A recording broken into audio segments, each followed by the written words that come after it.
नमस्कार, स्वागत है आप सबका दिन भर की तमाम बड़ी और अहम खबरों के साथ। मैं हूं कवींद्र। शुरुआत हेडलाइन से। हर खेत तक पानी पहुंचाने के लिए प्रधानमंत्री कृषि सिंचाई योजना को मंजूरी। अगले 5 साल में 50,000 करोड़ रुपए खर्च।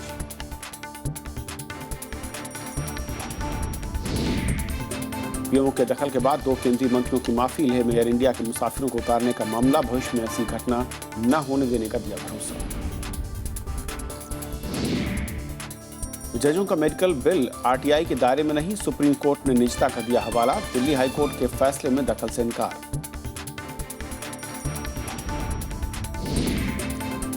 महाराष्ट्र सरकार का फैसला, विज्ञान गणित न पढ़ाने वाले मदरसे होंगे स्कूल की श्रेणी से बाहर। नहीं मिलेगी सरकारी मदद।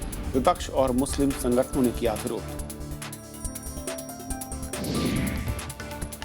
दिल्ली सरकार ने विज्ञापन बजट को 21 गुना बढ़ाया। चालू वर्ष के लिए 526 करोड़ का आवंटन। विपक्ष का ऐतराज, कहा जनता के पैसे का हो रहा है दुरुपयोग।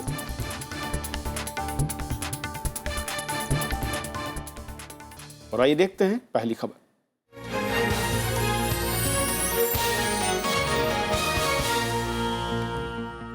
दिल्ली सरकार ने अपने विज्ञापन बजट को 21 गुना बढ़ा दिया है। केजरीवाल सरकार ने चालू वित्त वर्ष में विज्ञापनों पर खर्च के लिए 526 करोड़ रुपए का आवंटन किया। विपक्षी दलों ने इसे जहां जनता के पैसे के दुरुपयोग के साथ सुप्रीम कोर्ट की गाइडलाइंस का उल्लंघन बताया, तो वहीं सरकार ने पब्लिसिटी पर हो रहे इस खर्च को जायज करार दिया। दिल्ली में मुख्यमंत्री अरविंद केजरीवाल का नाम तमाम होर्डिंग्स में, आवाज रेडियो पर और उपलब्धियों का गुणगान टीवी पर चल रहे सरकारी विज्ञापनों में सुना जा सकता है। हाल ही में पेश बजट में राज्य सरकार ने मीडिया पब्लिसिटी के लिए भारी भरकम 526 करोड़ रुपए का आवंटन किया है। खास बात यह है कि पिछले साल इसके लिए सिर्फ 24 करोड़ रुपए, जबकि 2013 में शीला सरकार के दौर में 28 करोड़ रुपए खर्च किए गए थे। अब विपक्षी दल इसे जनता के पैसे का दुरुपयोग बताकर केजरीवाल सरकार पर हमले कर रहे हैं। हमारा आरोप है सीधा सीधा, और हम चाहते हैं कि अरविंद केजरीवाल जी इसके ऊपर जवाब दें, क्योंकि ये संगीन मामला और कई चीज़ें हमारे प्रूफ पे हमारे पास प्रूफ भी है कि आप कहीं ना कहीं उनको फायदा पहुंचा रहे हैं, क्योंकि आपने ना टेंडर किया, ना आपने रेट कॉन्ट्रैक्ट किए उन लोगों के साथ, आपने एडवर्टीजमेंट निकाले जा रहे हैं। इतना ज्यादा इंफॉर्मेशन एंड पब्लिसिटी के ऊपर बढ़ोतरी किस तरीके से इसको जस्टिफाई कर सकते हैं, हमारी समझ से बाहर है। केजरीवाल के सहयोगी रहे प्रशांत भूषण का कहना है कि दिल्ली सरकार इन विज्ञापनों से सुप्रीम कोर्ट की ओर से जारी हालिया दिशा निर्देशों का उल्लंघन हो रहा है। भूषण ने अदालत के आदेश की अवमानना का केस दायर करने की बात भी कही है। सुप्रीम कोर्ट का ऑर्डर ये कहता है कि कोई भी सरकारी इश्तिहार और सरकारी पैसा किसी पार्टी, किसी सरकार या किसी मंत्री को प्रमोट करने के लिए या किसी विपक्ष दल या उसके नेता के खिलाफ बोलने के लिए नहीं इस्तेमाल किया जा सकता। केजरीवाल सरकार के होर्डिंग्स और विज्ञापनों को दिल्ली में जगह जगह देखा जा सकता है, लेकिन मुख्यमंत्री कार्यालय ने एक आरटीआई के जवाब में इन विज्ञापनों पर हुए खर्च पर अनभिज्ञता जाहिर की है। हालांकि दिल्ली सरकार ने विज्ञापनों पर हो रहे खर्च को पूरी तरह जायज ठहराया है। हमारी जिम्मेदारी है कि लोगों तक सरकार का काम भी पहुंचे, और विज्ञापन के जरिए पहुंचेगा। हम जनसभाएं करेंगे, लोगों के बीच में जाएंगे, उससे पहुंचेगा। हम तो लोगों तक अपना काम पहुंचाएंगे ना, ताकि लोगों को उसका फायदा मिले। खास बात यह है कि मुख्यमंत्री अरविंद केजरीवाल ने ये दावा किया है कि ये स्वराज बजट जनता से पूछकर बनाया गया है। ये वही अरविंद केजरीवाल हैं जिन्होंने सत्ता में आने से पहले पारदर्शिता और जनता का पैसा जनता की सहूलियत के लिए इस्तेमाल में लाने का वादा किया था, लेकिन सत्ता में आने के बाद पारदर्शिता तो दूर की बात, जनता की गाड़ी कमाई भी सरकार अपने प्रचार प्रसार में ज़्यादा इस्तेमाल में लाती हुई नजर आ रही है। कैमरा पर्सन शिव कुमार के साथ अनु दीवान, राज्यसभा टीवी, दिल्ली। और इस पूरे मसले पर और बातचीत करेंगे। हमारे साथ आम आदमी पार्टी के नेता सौरभ भारद्वाज जुड़ रहे हैं। सौरभ, बहुत बहुत स्वागत है आपका। सौरभ, सबसे पहले तो जो आरोप लग रहे हैं पक्ष पर कि आपकी सरकार, क्योंकि खुद कहती रही है कि पैसे बहुत कम हैं दिल्ली के अंदर, दिल्ली सरकार के पास, और ऐसे में बजट का मीडिया को लेकर, इतना विज्ञापन को लेकर बजट को बढ़ा देना कितना जायज या कितना औचित्यपूर्ण दिखता है आपको? मुझे लगता है थोड़ा सा मिसकम्युनिकेशन है इस मामले में। पहले ऐसा होता था कि एक तो मीडिया का छोटा सा बजट होता था, उसके अलावा जितने भी डिपार्टमेंट्स होते थे वो भी अलग अलग हेड्स के अंदर अपने विज्ञापनों पे, अपनी एडवर्टाइजमेंट्स पे, अवेयरनेस प्रोग्राम्स पे पैसा खर्च करते थे। इस बार सरकार की कोशिश ये रही है कि ज़्यादा पारदर्शिता लाई जाए, इसके अंदर ज़्यादा अकाउंटेबिलिटी लाई जाए, तो सब डिपार्टमेंट्स का वो बजट हटा दिया गया है और एक कंसोलिडेटेड फंड बनाया गया है जो 529 करोड़ के करीब है। और मुझे लगता है कि इसके अंदर ज़्यादा बेहतर मुझे लगता है पारदर्शिता आएगी। और आजकल आप देखें छोटे छोटे इवेंट्स भी अगर केंद्र सरकार के आप जानें तो उसके अंदर बहुत पैसा खर्च होता है। जैसे मैं आपको उदाहरण के लिए बताऊं, स्वच्छता अभियान तो टोटल एडवर्टाइजिंग थी ही, उसकी भी एडवर्टाइजमेंट के अंदर 170 करोड़ रुपए खर्च किए गए। अभी हाल ही में योगा डे की एडवर्टाइजमेंट पे 50 करोड़ रुपया खर्च किया गया। तो हर सरकार एडवर्टाइजमेंट्स पे और अवेयरनेस प्रोग्राम्स पे पैसा खर्च करती है। हाँ, कुछ सरकारों का ये चीज सामने इसलिए आ जाता है क्योंकि वो बजट में उस चीज का ऐलान कर देते हैं और कुछ लोग इसका ऐलान नहीं करते, अलग अलग डिपार्टमेंट्स के थ्रू इसको खर्चा करते रहते हैं। तो सौरभ, क्या मैं कहूँ कि केंद्र की बीजेपी सरकार से आम आदमी पार्टी सरकार का कॉम्पिटिशन है? नहीं, देखिए कंपटीशन की बात नहीं है। आज के दौर में हर सरकार के लिए बहुत ज़रूरी है कि उसकी जो नई नीतियां आ रही हैं, उसकी जो पॉलिसी आ रही हैं, जो भी चीज़ें हैं वो लोगों तक पता चले। जैसे कि हमारे लोन की चीज़ है, वो लोगों को पता चले, स्टूडेंट्स को पता चले। अगर हम कहीं पे डेवलपमेंट चार्ज घटा रहे हैं, लोगों को पता चले। और सरकार अपनी पॉलिसीज़ का प्रचार प्रसार करती है और डेमोक्रेसी में बहुत ज़रूरी है लोगों को पता चले कि सरकार उनके लिए क्या कर रही है। सौरभ, ये बिल्कुल फैक्ट है कि प्रचार प्रसार होना चाहिए सरकारी योजनाओं का, लेकिन क्या नहीं लगता कि आम आदमी पार्टी ने एक अलग तरह का स्टैंड, चाहे चुनाव को लेकर हो या राजनीति को लेकर हो, यस मैं कहूँ कि प्रशासन को लेकर हो, देने की कोशिश की है, जिसका एजेंडा रहा है। यहाँ पर अगर आप नीतियों को धरातल पर अमली जामा पहनाकर ज़्यादा फोकस करते, वनस्पति विज्ञापन का सहारा, क्योंकि लोग ये कहते हैं और इसमें काफ़ी कुछ सच्चाई भी है कि विज्ञापन के सहारे ही मैं कहूं कि नीतियों को बेचने की कवायद होती है, असल में वो धरातल पर उतनी अच्छी या फिर व्यवहारिक नहीं होती।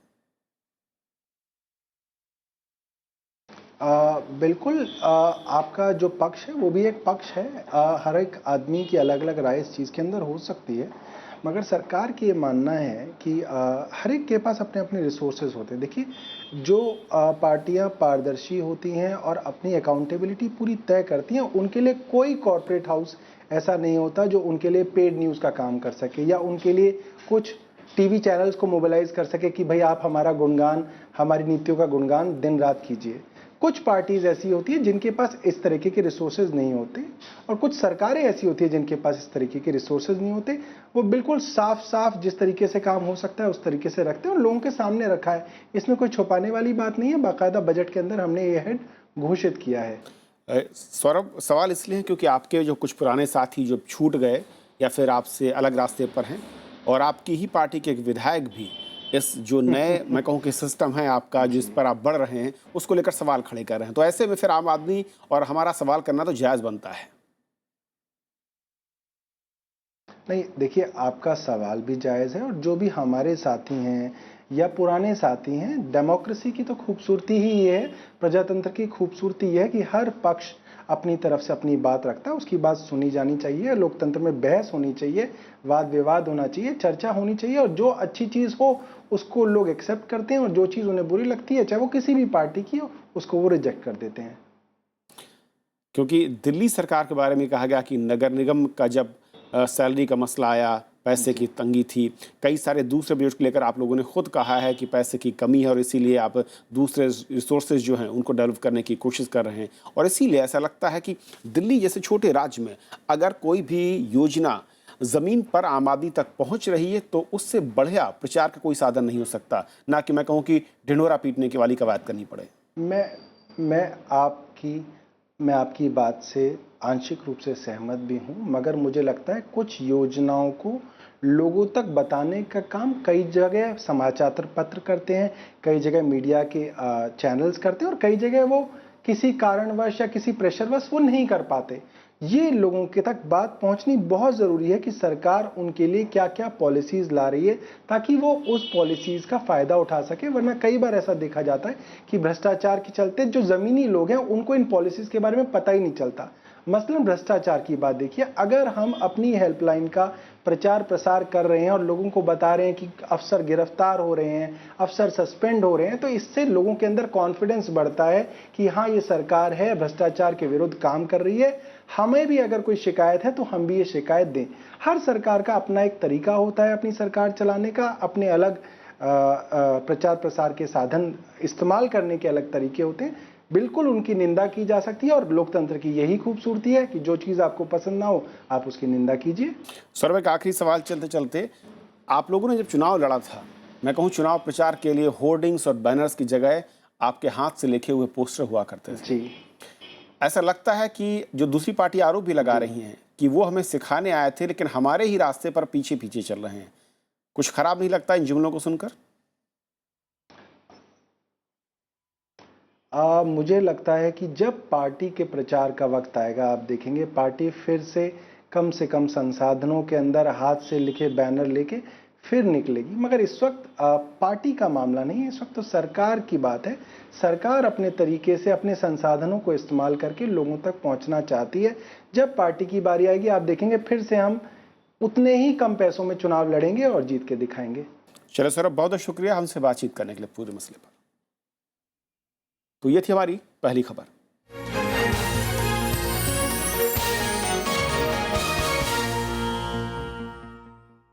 और ब्रेक के बाद आगे देखिए, महाराष्ट्र में रेजिडेंट डॉक्टरों की हड़ताल।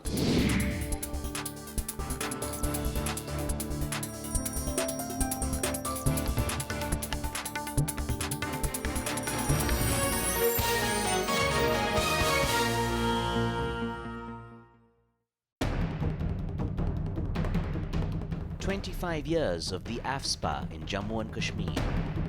Criticism abounding on its implementation and alleged misuse.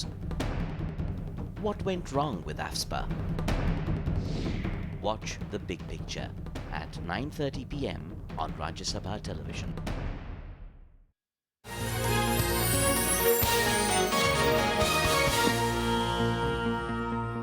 किसानों की बेहतरी के लिए केंद्र सरकार ने प्रधानमंत्री कृषि सिंचाई योजना और ऑनलाइन राष्ट्रीय कृषि बाजार बनाने को मंजूरी दे दी है।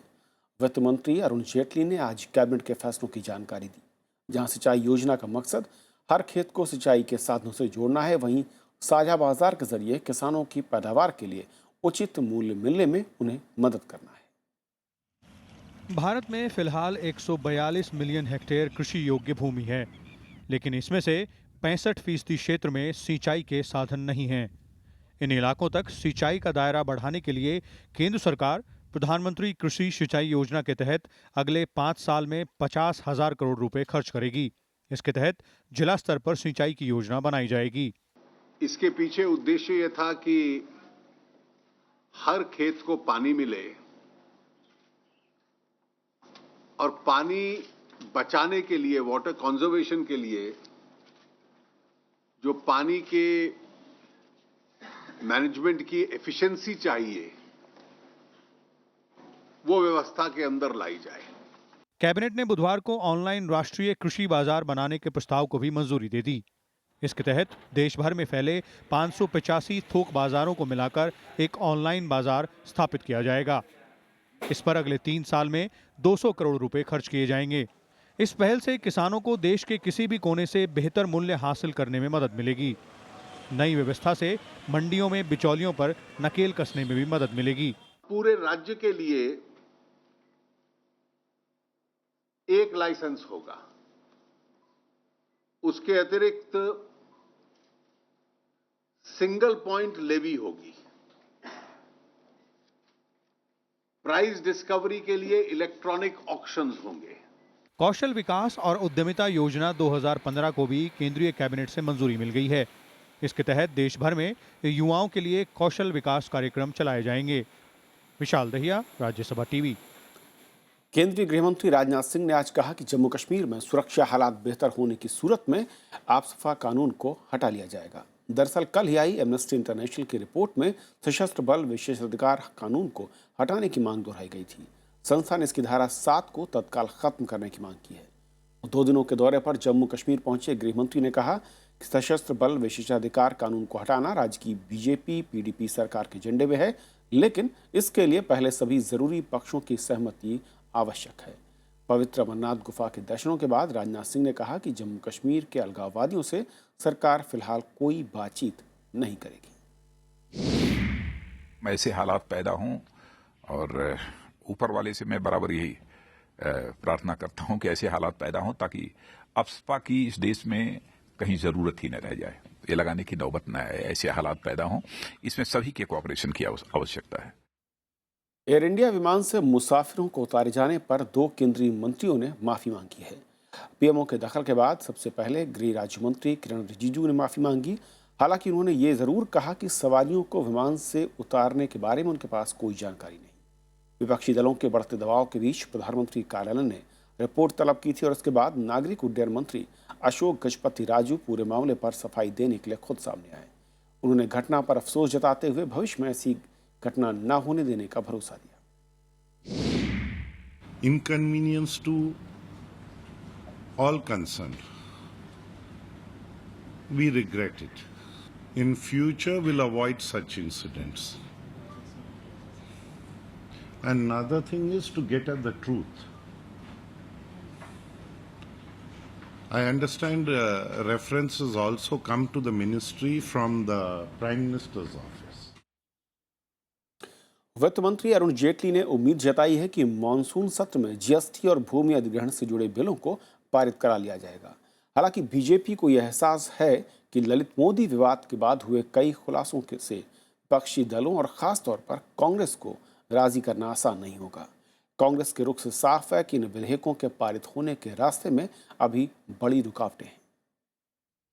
The government is hopeful that no political party will take an anti-growth position, an anti-development position as far as the country is concerned, and bills like the GST and the land bill are extremely necessary for that purpose. वित्त मंत्री अरुण जेटली ने उम्मीद जताई है कि ललित मोदी विवाद का असर 21 जुलाई से शुरू हो रहे संसद के मॉनसून सत्र पर नहीं पड़ेगा।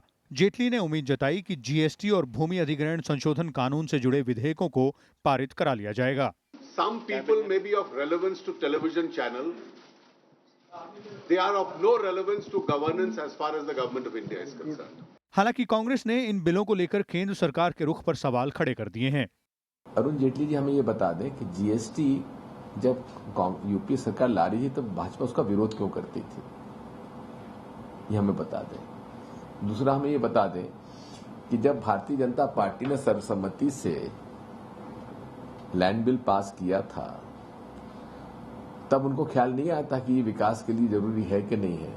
आईपीएल के पूर्व कमिश्नर ललित मोदी को वीजा दिलाने में मदद करने के आरोप में कांग्रेस पिछले कई दिनों से विदेश मंत्री सुषमा स्वराज और राजस्थान की मुख्यमंत्री वसुंधरा राजे के इस्तीफे की मांग कर रही है।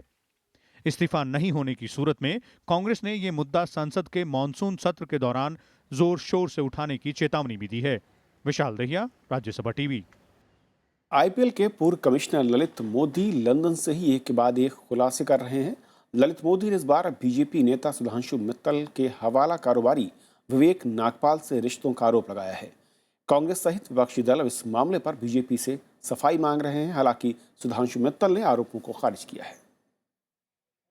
ललित मोदी का ये ताजा ट्वीट अब विवादों की नई वजह बन गया है। लंदन से किए गए इस ट्वीट में बीजेपी नेता और टेंट कारोबारी सुधांशु मित्तल पर हवाला कारोबारी विवेक नागपाल से संबंध होने का दावा किया गया है। सुषमा स्वराज और वसुंधरा राजे के मामले में विवादों के बाद विपक्षी दल अब सुधांशु मित्तल के मामले पर केंद्र सरकार को निशाने पर ले रहे हैं। Lalit Modi is trying to divert the attention from the Modigate scandal. Modigate scandal, as we see it today, as explained by the finance minister, Mr. Arun Jaitley, they think that they can easily explain this away. They can keep quiet for some time. Everything will be blown over. It will die a natural death, so nothing will happen after some time. जो सुंदरा राजे और सुषमा स्वराज का इस्तीफा न देने की वजह से इज्जत जो भारतीय जनता पार्टी की मिट्टी में मिल रही है वो अब लौट के वापस नहीं आने वाली। अब मोदी जी इस्तीफा ले चाहे न ले, भारतीय जनता पार्टी का जो डबल स्टैंडर्ड है वो इस देश के सामने एक्सपोज हो चुका है। हालांकि ब्रुसेल्स गए सुधांशु मित्तल ने इन आरोपों को बेबुनियाद बताया है। उधर बीजेपी ने कहा है कि वो किसी भी तरह की अनियमितता के समर्थन में नहीं है। ललित मोदी जी क्या पूछ रहे हैं वो उनका विषय है। इन्वेस्टिगेशन में मैटर चल रहा है। भारतीय जनता पार्टी ने अपना रुख बड़ा स्पष्ट कर दिया है। किसी भी विषय में कोई भी इरेगुलरिटी का हम समर्थन नहीं करते।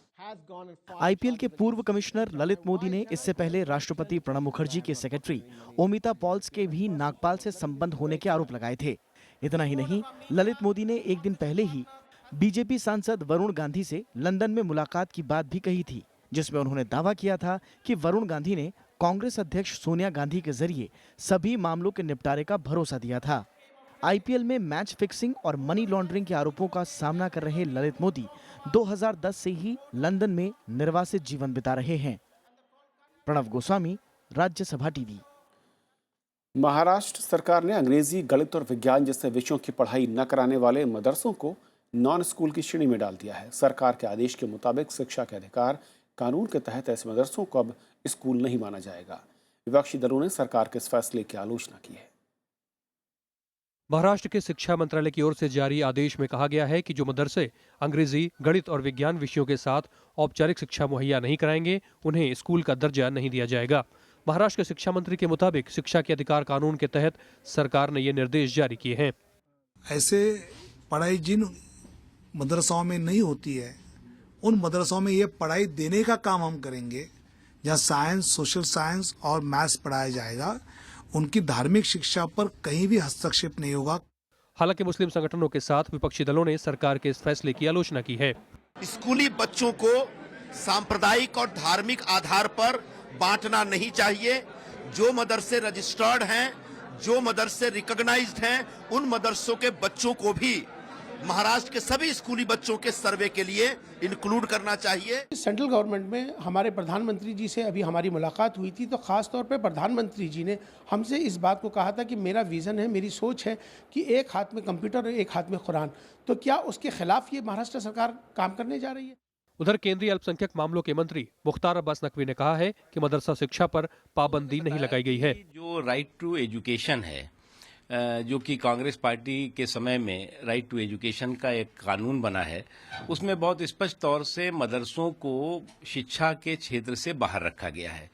इस वजह से ये इस तरह का कन्फ्यूजन हुआ है और उनका कहना है कि हमारी सरकार मदरसों में साइंस की एजुकेशन या अन्य जो शिक्षा लोग देना चाहते हैं उसमें हम मदद कर रहे हैं। महाराष्ट्र सरकार ने 4 जुलाई को इस बारे में सर्वे कराने का फैसला किया है, जिसमें आउट ऑफ स्कूल चिल्ड्रन यानी ऐसे बच्चों की पहचान की जाएगी जो स्कूल नहीं जाते। राज्य सरकार के मुताबिक 1890 मदरसों में से 550 मदरसे बेसिक शिक्षा के विषयों को पढ़ाने पर राजी हैं, लिहाजा उनकी मान्यता पर कोई खतरा नहीं है। Bureau report, Rajya Sabha TV. Maharashtra के 18 मेडिकल कॉलेजों में रेजिडेंट डॉक्टर आज से बेमियादी हड़ताल पर हैं, जिनमें मुंबई के भी 4 कॉलेज शामिल हैं। इन कॉलेजों के 4000 से ज़्यादा डॉक्टरों के काम पर न आने से इस वक्त मरीजों को खासी परेशानियां हो रही हैं। डॉक्टरों ने सरकार के सामने वेतन बढ़ोतरी, सुरक्षा समेत 10 मांगों की सूची रखी है। मुंबई के जेजे नायर, केईएम और सेंट जॉर्ज अस्पताल समेत महाराष्ट्र के 18 मेडिकल कॉलेजों के रेजिडेंट डॉक्टर हड़ताल पर हैं। इन 4000 डॉक्टरों के हड़ताल पर जाने से राज्य की स्वास्थ्य सेवाएं चरमरा गई हैं। अस्पतालों में मरीजों की लंबी कतारें लगी हैं और भर्ती मरीजों की मुश्किलें बढ़ गई हैं। डॉक्टरों का कहना है कि मांगे पूरी होने तक उनकी हड़ताल जारी रहेगी। आज से सामूहिक पलायन कर रहे हैं और हमारी 10 मांगे थी जो कई दिनों से हमने मिनिस्टर साहब के सामने रखी थी, प्रशासन के सामने रखी थी। इसके बाद भी प्रशासन से जब कोई पॉजिटिव ठोस कदम उठाए नहीं गए हैं तो हमने मजबूरन ये निर्णय लेना पड़ा है। Maharashtra association of resident doctors यानी MARD ने सरकार को अपना 10 सूत्रीय मांग पत्र दिया है। इसमें स्टाइपेंड बढ़ाए जाने, काम के घंटे तय किए जाने, डॉक्टरों की सुरक्षा, अस्पतालों में CCTV कैमरा लगवाना और डॉक्टरों की सुविधाओं में इजाफा करने की मांग शामिल है। MD-MS करने के बाद जो 1 साल का महाराष्ट्र शासन का कंपलसरी बॉन्ड है, वो किसी भी डॉक्टर को उसी की स्पेशलिटी में मिलना चाहिए और वो विदिन 1 मंथ अगर उसको नहीं दे पाते हैं तो उसको रिलीव कर देना चाहिए। हमारी दूसरी मांग ऐसी थी कि जिस रेसिडेंट को ऑन ड्यूटी ट्यूबरक्लोसिस TB क्षय रोग हो जाता है, उसको 2 महीने का पेड लीव मिले और उसका साल बर्बाद ना हो। MARD का कहना है कि वो पिछले 5 साल से ये मांगे दोहरा रहे हैं, लेकिन सरकार उनकी अनदेखी कर रही है। इधर राज्य सरकार ने कहा है कि वो डॉक्टरों की मांगों पर विचार कर रही है और डॉक्टरों को अपनी हड़ताल वापस ले लेनी चाहिए। Bureau report, Rajya Sabha TV. Supreme court ने जजों के इलाज पर होने वाले खर्च को RTI के तहत लाने से इनकार कर दिया है। मुख्य न्यायाधीश HL दत्तू की अगुवाई वाली पीठ ने कहा कि जजों और उनके परिवार के सदस्यों के इलाज में हुए खर्च को RTI के तहत सार्वजनिक नहीं किया जा सकता। कोर्ट ने इसे जजों की निजता का उल्लंघन माना। इस सिलसिले में कोर्ट ने RTI कार्यकर्ता सुभाष अग्रवाल की अपील खारिज कर दी। इससे पहले 17 अप्रैल को दिल्ली हाई कोर्ट की डबल बेंच ने भी जजों के मेडिकल खर्च को आरटीआई के तहत उजागर करने से जुड़ी मांग को खारिज कर दिया था। ग्रीस के प्रधानमंत्री एलेक्सिस सिप्रास ने जनता से अपील की है कि वो यूरोजोन से बाहर निकलने के पक्ष में वोट करें ताकि स्वतंत्र ग्रीस ज्यादा ताकतवर होकर अपने हक की लड़ाई लड़ सके। वहीं दूसरी ओर यूरोजोन के वित्त मंत्रियों ने तय किया है कि ग्रीस के साथ अब कोई भी बातचीत वहां होने वाले जनमत संग्रह का फैसला आने तक नहीं की जाएगी। आईएमएफ द्वारा डिफाल्टर घोषित होने के बाद प्रधानमंत्री सिप्रास ने बागी तेवर अपना लिए हैं। उन्होंने टेलीविजन पर लोगों को संबोधित करते हुए अफवाहों से बचने की सलाह दी। यूरोपियन मीडिया में खबरें आ रही थी कि ग्रीस ने शर्तें मान ली हैं और वो जनमत संग्रह से पीछे हट सकता है। Αναλαμβάνω την ευθύνη της άμεσης λύσης, αμέσως μετά τη δημοκρατική διαδικασία. Όχι σημαίνει ισχυρή πίεση για μια οικονομικά βιώσιμη συμφωνία. इससे पहले प्रधानमंत्री सिप्रास ने यूरोपियन यूनियन को पत्र लिखकर सुलह की कोशिश की। उन्होंने कुछ रियायतें और समय सीमा बढ़ाने की अपनी पुरानी मांग दोहराई, लेकिन वित्त मंत्रियों की बैठक में इस पर सहमति नहीं बन सकी। Griechenland am kommenden Sonntag. Es gibt zwar immer wieder verwirrende Meldungen. Einmal, ursprünglich ist ja, so ist bisher noch der Stand der Berichterstattung, dass die griechische Regierung ein Referendum vorschlägt, in dem sie den Vorschlag macht, das abzulehnen. IMF प्रमुख Christina Lagarde ने कहा है कि Greece के किसी भी प्रस्ताव पर विचार जनमत संग्रह के बाद ही होगा। इस बीच ग्रीसवासियों के बीच अपने भविष्य को लेकर आशंका बनी हुई है। पेंशनर अपने पैसों को पाने के लिए घंटों लाइन में लगने को मजबूर हैं। लोगों की नाराजगी ग्रीस सरकार और यूरोपियन कमीशन दोनों के लिए बनी हुई है। Bureau report, Rajya Sabha TV. तो खबरों के आज के सफर में इतना ही, लेकिन चाहते आते छोड़ जाते हैं देश और दुनिया की कुछ और बड़ी खबरों के साथ। नमस्कार। आज केंद्रीय गृह राज्य मंत्री किरण रिजिजू ने दार्जिलिंग का दौरा कर केंद्र से हर संभव मदद का भरोसा दिया है। दार्जिलिंग में भूस्खलन से सड़क यातायात पूरी तरह बाधित हो गया है। भूस्खलन से अब तक 38 लोगों की मौत हुई है, जबकि 23 लोग लापता हैं। बिहार के मुख्यमंत्री नीतीश कुमार ने विधानसभा चुनाव में प्रचार के लिए हर घर दस्तक नाम से एक कार्यक्रम की शुरुआत की है। पटना साहिब विधानसभा क्षेत्र से शुरू हुए इस कार्यक्रम के जरिए वो राज्य की जनता से अपनी सरकार के कार्यकाल के बारे में प्रतिक्रिया लेंगे। सुप्रीम कोर्ट ने बीजेपी नेता सुब्रमण्यम स्वामी के खिलाफ गैर जमानती वारंट पर रोक लगा दी है। असम में एक रैली में स्वामी ने आपत्तिजनक बयान दिया था, जिसके बाद उनके खिलाफ याचिका दायर की गई थी। यमन के अदन में विद्रोहियों की गोलीबारी आज भी जारी रही। पिछले 2 दिन में वहां 31 लोगों की मौत हो गई है। हालात बिगड़ने के बाद संयुक्त राष्ट्र की ओर से वहां उच्च स्तर की आपात स्थिति घोषित की गई है। मिस्र में बुधवार को सिनाई प्रांत के सैन्य ठिकानों पर आईएस के हमलों में मरने वालों की संख्या बढ़कर 70 पहुंच गई है। सेना के मुताबिक करीब 8 घंटों तक सेना ने आतंकवादियों के खिलाफ जवाबी कार्रवाई की, जिसमें 100 से ज्यादा आतंकवादियों को मार गिराया गया।